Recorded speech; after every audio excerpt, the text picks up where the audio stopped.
So Bernie Sanders was on Morning Joe this morning, and I think the interview was great. I got a chance to watch the majority of it. It was surprisingly good for Morning Joe. So much so that my first instinct was, I think Morning Joe is trying to help Bernie because he doesn't think Bernie could actually win in a general election. That was my first suspicion, because let's be real, Morning Joe is right-wing conservative in the heart of what people think is a left-wing progressive channel, right? If you listen to Morning Joe, you're a few steps away from listening to Bill O'Reilly. Let's just be fair, right?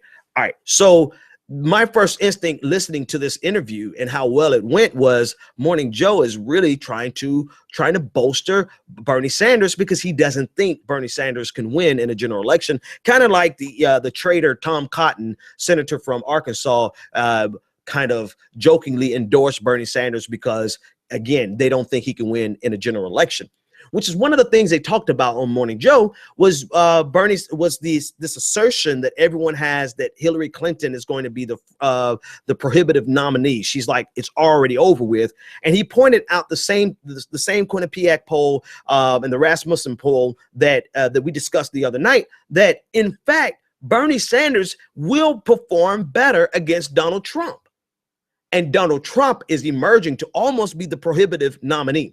So with that being said, all of these conclusions that are being made about the unelectability of Bernie Sanders is very much disingenuous, because the people are saying we would vote for Bernie Sanders over Donald Trump more so than we would vote for Hillary Clinton over Donald Trump. In fact, Hillary Clinton and Donald Trump are split almost even.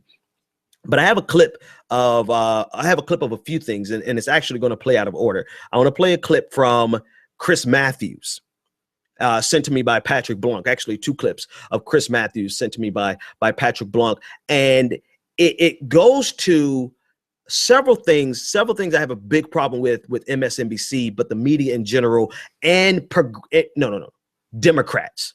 A problem I have with Democrats. They're playing into this.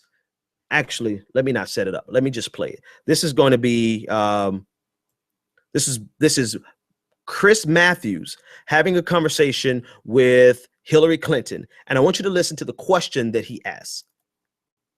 Now Bernie calls himself a socialist. Nobody uses a derogatory term anymore. He loves to have that label. He's never ran as a Democrat. He runs against Democrats up there in Vermont. You're a Democrat. I'd say you're a pretty typical Democrat in the tradition of the Democratic Party. What's the difference between a socialist and a Democrat?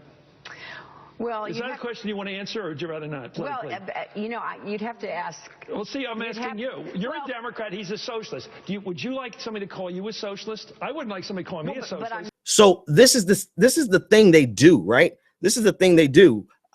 Democrats are doing this, not Republicans, not Rush Limbaugh, right? This is a Democrat, and ostensibly left-leaning network host, which we all know better, right? Asking this question about the difference between a socialist and a Democrat. Now, people really pointed out that, oh, wow, Hillary Clinton can't tell the difference between a socialist and a Democrat, but that's not the real problem with this clip. The real problem of this clip is Chris Matthews trying to sandbag Bernie Sanders by making socialist a pejorative, when in reality, the type of socialist that Bernie Sanders is closer to a 1950s style Republican than it is ever to a Hugo Chavez or a communist Russia in the USSR, right? Let's just be very clear. The type of socialist Democrat that Bernie Sanders is closer to Eisenhower than it is to Fidel Castro. So the problem is with the question, Chris Matthews. I could care less that Hillary Clinton doesn't know the difference between a Democrat and a socialist.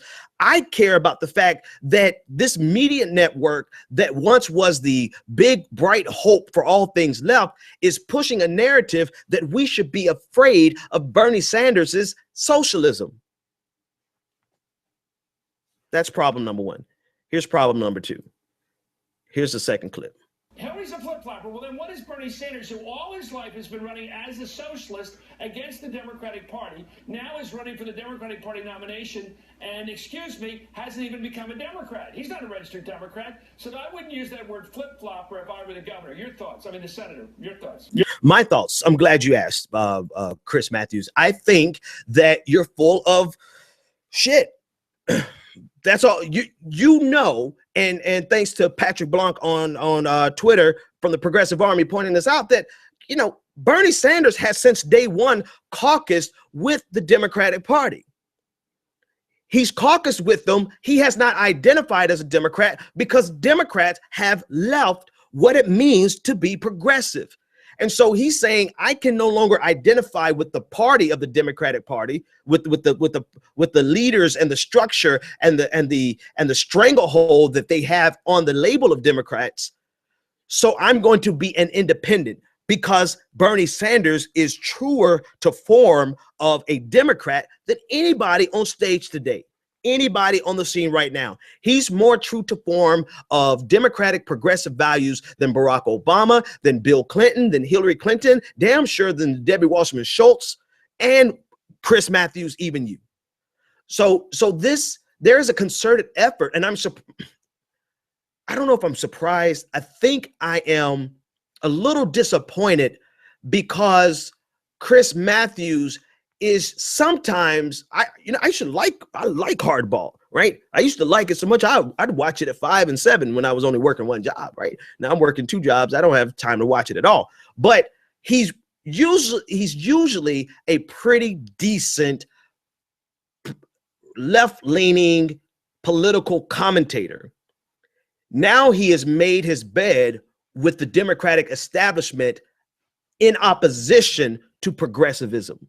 Right? He's always been in bed with the Democratic establishment, but now he's doing it at the expense of progressivism. And I think that's the reason I am upset with, or not even upset, that's the wrong word.